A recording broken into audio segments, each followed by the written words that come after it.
നിങ്ങളുടെ മനസ്സിൽ ലോകത്തെ തന്നെ മാറ്റിമറിക്കാൻ സാധ്യതയുള്ള ഒരു കിടിലൻ ഐഡിയ ഉണ്ടോ? ഉണ്ടെങ്കിൽ അതൊരു വെറും സ്വപ്നമായി ഒതുങ്ങിക്കൂടാ. അതൊരു യഥാർത്ഥ ബിസിനസ്സാക്കി മാറ്റുന്നതെങ്ങനെയെന്ന് നമുക്ക് നോക്കാം. റെഡിയല്ലേ? നമുക്കെല്ലാവർക്കും ഇടയ്ക്കൊക്കെ ഓരോ ഗംഭീര ആശയങ്ങളൊക്കെ തോന്നാറുണ്ടല്ലേ?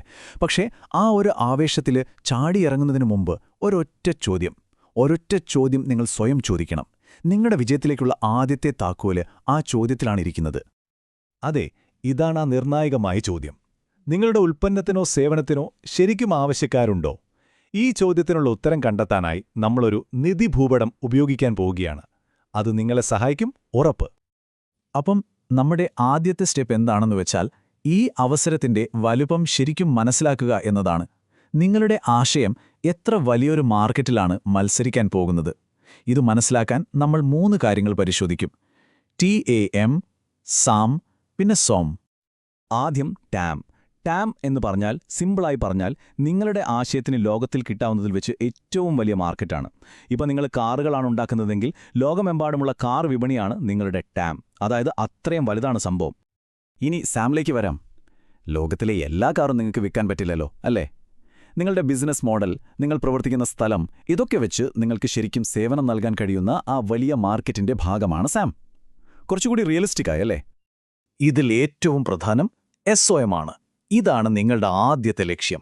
നിങ്ങളുടെ എതിരാളികളെയും കയ്യിലുള്ള പണവും സമയവുമൊക്കെ കണക്കിലെടുത്ത് ആദ്യത്തെ കുറച്ച് വർഷങ്ങൾക്കുള്ളിൽ നിങ്ങൾക്ക് ശരിക്കും പിടിച്ചെടുക്കാൻ കഴിയുന്ന മാർക്കറ്റ്.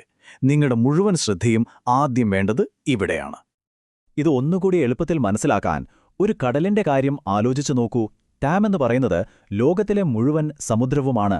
സാം എന്ന് പറഞ്ഞാൽ നിങ്ങൾക്ക് മീൻ പിടിക്കാൻ ലൈസൻസ് ഉള്ള ഒരു പ്രത്യേക തീരം. എന്നാൽ SOMO, അത് നിങ്ങളുടെ വലയെറിഞ്ഞ് ആദ്യത്തെ തവണ നിങ്ങൾക്ക് പിടിക്കാൻ കഴിയുന്ന അത്രയും മത്സ്യങ്ങളാണ്. കണ്ടില്ലേ? ഇപ്പൊ സംഭവം ക്ലിയറായില്ലേ? ഓക്കെ, അപ്പോൾ മാർക്കറ്റ് എത്ര വലുതാണെന്ന് നമുക്ക് ഏകദേശം ഒരു ധാരണയായി. പക്ഷേ അതുമാത്രം മതിയോ? പോരാ. ആ മാർക്കറ്റ് വളരുകയാണോ തളരുകയാണോ എന്നറിയണ്ടേ? അതിൻ്റെ ഒരു പൾസ് നമുക്കൊന്ന് പരിശോധിക്കാം. മാർക്കറ്റിന്റെ ഭൂതകാലവും ഭാവിയും ഒന്ന് നോക്കൂ. കഴിഞ്ഞ 3-4 വർഷത്തെ വളർച്ചയേക്കാൾ കൂടുതലാണോ അടുത്ത 3-4 വർഷം പ്രതീക്ഷിക്കുന്ന വളർച്ച? ആണെങ്കിൽ അതിന്റെ അർത്ഥം മാർക്കറ്റ് സ്പീഡ് കൂട്ടുന്നു എന്നാണ്. അത് നിങ്ങൾക്ക് കിട്ടുന്ന ഒരു ഒന്നാന്തരം ഗ്രീൻ സിഗ്നലാണ്. ഇനി നമുക്ക് ഈ മാർക്കറ്റിനെ മുന്നോട്ട് തള്ളുന്ന എഞ്ചിനുകളെയും പിന്നോട്ട് വലിക്കുന്ന ബ്രേക്കുകളെയും കുറിച്ച് സംസാരിക്കാം. നിങ്ങളുടെ ബിസിനസ് എന്ന കപ്പലിനെ അനുകൂലമായി വീശുന്ന കാറ്റാണ് മാർക്കറ്റ് ഡ്രൈവറുകൾ. എന്നാൽ പ്രതികൂലമായി വീശുന്ന കാറ്റാണ് മാർക്കറ്റ് റെസ്ട്രെയിൻസ്. മാർക്കറ്റ് ഡ്രൈവറുകളെന്ന് പറഞ്ഞാൽ വളർച്ചയെ സഹായിക്കുന്ന കാര്യങ്ങളാണ്. ഒരു ഉദാഹരണം പറഞ്ഞാൽ, ഇപ്പോൾ പരിസ്ഥിതി സൗഹൃദ ഉൽപ്പന്നങ്ങൾക്ക് ഡിമാൻഡ് കൂടുന്നത് ഒരു പുതിയ ബിസിനസ്സിന് കിട്ടാവുന്ന വലിയൊരു ഡ്രൈവറാണ്. അല്ലെങ്കിൽ പുതിയ ടെക്നോളജികൾ വരുന്നതും ഒരു ഡ്രൈവറാകാം. അതേസമയം മാർക്കറ്റ് റെസ്ട്രെയിൻസ് നിങ്ങളുടെ വേഗത കുറയ്ക്കാൻ സാധ്യതയുണ്ട്. ചിലപ്പോൾ അത് സപ്ലൈ ചെയിൻ പ്രശ്നങ്ങളാകാം, അല്ലെങ്കിൽ കോംപ്ലിക്കേറ്റഡ് ആയിട്ടുള്ള സർക്കാർ നിയമങ്ങളാകാം. ഈ തടസ്സങ്ങളെക്കുറിച്ച് മുൻകൂട്ടി അറിയുന്നത് വളരെ വളരെ പ്രധാനമാണ്. ഒരു മികച്ച ആശയം നിങ്ങളുടെ കയ്യിലുണ്ടെങ്കിലേ ഒരു കാര്യം ഉറപ്പിച്ചോ, ആ നിധി തേടി നിങ്ങൾ ഒറ്റയ്ക്കായിരിക്കില്ല. അവിടെ എതിരാളികളുണ്ടാവും.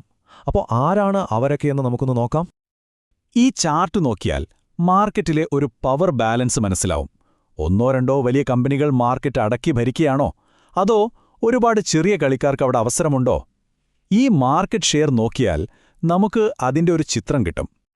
മാർക്കറ്റ് കോൺസെൻട്രേഷൻ ഉയർന്നതാണെങ്കിൽ അതിന്റെ അർത്ഥമെന്താ? കുറച്ചു ഭീമൻ കമ്പനികൾ വിപണി നിയന്ത്രിക്കുന്നുവെന്ന്. ഒരു പുതിയ ആൾക്കവിടെ ഇടം കണ്ടെത്താൻ കുറച്ചു പാടായിരിക്കും. എന്നാൽ കോൺസെൻട്രേഷൻ താഴ്ന്നതാണെങ്കിൽ പുതിയ കളിക്കാർക്ക് കൂടുതൽ അവസരങ്ങളുണ്ട് എന്നാണ് അർത്ഥം. അപ്പോൾ ഇതുവരെ നമ്മൾ ശേഖരിച്ച എല്ലാ വിവരങ്ങളും, മാർക്കറ്റിന്റെ വലിപ്പം, അതിന്റെ ചലനം, എതിരാളികളുടെ ശക്തി, ഇതെല്ലാം ഒരുമിച്ച് ചേർത്തുവെച്ച് ഒരു തീരുമാനമെടുക്കേണ്ട സമയമാണിത്. ഏതൊരു പുതിയ സംരംഭവും തുടങ്ങും മുമ്പ് സ്വയം ചോദിക്കേണ്ട അവസാനത്തെ ഏറ്റവും പ്രധാനപ്പെട്ട ചോദ്യം ഇതാണ്. നിങ്ങൾ ഇതുവരെ ചെയ്ത മുഴുവൻ വിശകലനവും ഈ ഒരൊറ്റ ചോദ്യത്തിലേക്കാണ് വിരൽ ചൂണ്ടുന്നത്. ഓർക്കുക, മാർക്കറ്റിന്റെ വലുപ്പം, അതിന്റെ പൾസ്, മത്സരത്തിന്റെ തീവ്രത, ഇതെല്ലാം ചേർത്തുവെച്ചാണ് നിങ്ങൾ ആ അവസാന ചോദ്യത്തിന് ഉത്തരം കണ്ടെത്തേണ്ടത്. നിങ്ങളുടെ ആശയത്തെ സ്വപ്നത്തിൽ നിന്ന് യാഥാർത്ഥ്യത്തിലേക്ക് എത്തിക്കുന്ന വഴികാട്ടിയാണിത്. ഇപ്പോൾ ഈ വിശകലനത്തിന്റെ ഭൂപടം നിങ്ങളുടെ കയ്യിലുണ്ട്. നിങ്ങളുടെ ആ വലിയ ആശയത്തെ യാഥാർത്ഥ്യമാക്കാൻ ഈ അറിവ് നിങ്ങൾ എങ്ങനെ ഉപയോഗിക്കും? തീരുമാനം പൂർണ്ണമായും നിങ്ങളുടേതാണ്.